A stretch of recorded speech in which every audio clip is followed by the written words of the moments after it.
دخترکم، من خودم رو خوب حس میکنم. خیلی اشتاب دارم. التماس مرا جواب دید. بابا جان کمی ایستید. شما رو یک معاینه کنیم. باز یگان جای بدنتون آسیب ندیده باشد. نه همش خوب دختر جان. من سراسیمم رفتنم در کار.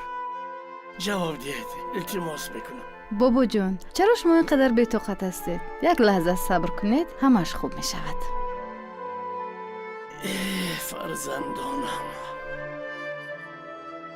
همسری من در بیمارخانه کسلی های روحی خوابیده است. من هر پگاه صبحانم رو همراه وی میخورم. من امروز دیر کردم، برای همین رفتنم در کار. التماس من را جواب دید.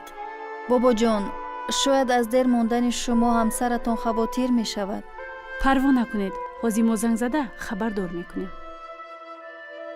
همسرم به بیماری فراموش خاطری گرفتار شده است.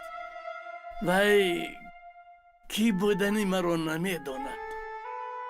اگر همسرتون کی بودن شما رو نداند، پس هر سحری برای صبحانه خوردن با اون کس چرا میشتابید؟